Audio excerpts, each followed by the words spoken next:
5 seconds to go. Now, sir, honorable members will recall that the bill was introduced in the House of the People on the 2nd September 1953. It has had a long history and in one form or another it has been before the public since the end of 1949. In the statement of objects and reasons, the various stages through which the bill has passed since 1946 have been summarized, and I need not recapitulate on this occasion the circumstances in which the then Government of India took the decision in early 1946 to initiate an inquiry into the reform of our company law. I would remind honorable members that between 1946 and 1948 the entire field of company law was carefully reviewed by two distinguished company lawyers who were appointed to recommend the broad lines on which the present act should be revised. Their recommendations were examined in the then Ministry of Commerce, and certain tentative departmental views which emerged were circulated in a comprehensive memorandum to all recognized trade and industrial associations, bar associations, the high courts, and the state governments. That brought us to the end of 1949.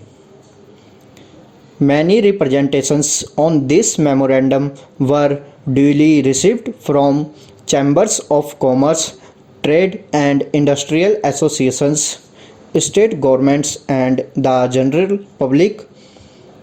At the end of 1950, the Government of India appointed a committee under the chairmanship of Sri Bhabha to go into the entire question of the revision of the Companies Act with particular reference to its bearing on the development of trade and industry in this country.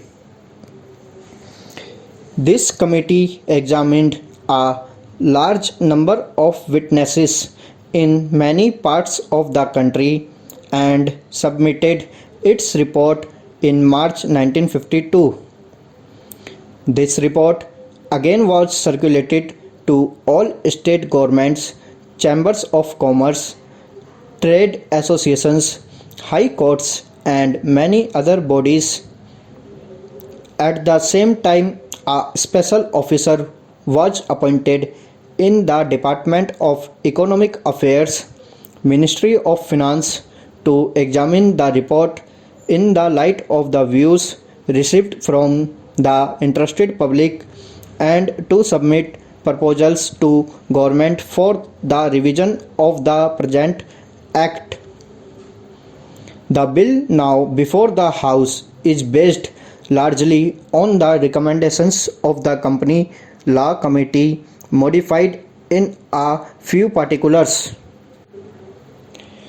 Honorable members will notice that so far as public relations go, the bill has covered adequate ground in a measure like the Companies Bill, however, which covers the entire field of the operation of joint stock companies. The limits of consultation and discussion can never be exhausted, and I would like to inform honorable members that although the bill was introduced in Parliament over 7 months ago, our officers have been engaged throughout this period in further studies and informal discussions with the interests concerned, and on occasions I have also participated in such discussions. I have also given some further thought to some of the issues arising out of the bill, and I propose at the appropriate stage to bring before the select committee any changes in the provisions of the bill which seem to me to be worthy of consideration in the light of these further examinations. No honorable members will have noticed that the bill contains 6 clauses and 12 schedules. I think it is probably one of the longest legislative measures in recent legislative history, but its size might be regarded as misleading unless I make a few comments. The bill is both, one must remember, a consolidating and amending measure. As mentioned in the Statement of Objects and Reasons, this is the first opportunity which has occurred since 1923 for the consolidation of the Companies Act. Advantage has been taken of this opportunity to redraft several long and complicated sections in the present Act, which have been split up into a large number of clauses. This is the largest single factor accountable for the increase in the number of clauses in the bill.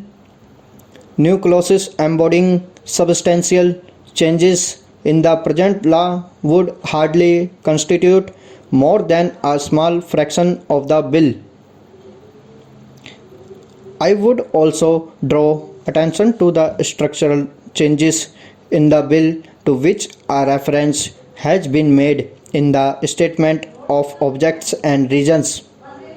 The redraft of the bill and the rearrangement of the existing chapters in the Companies Act in a more logical order have, I think, resulted in a noticeable improvement in the form of the bill, and I hope will facilitate better understanding and appreciation of the scheme. I wish that the Act, which came into effect long ago, was implemented properly. I know that the minister here is very earnest in implementing it, but unfortunately, his colleagues at the state level are disappointing him.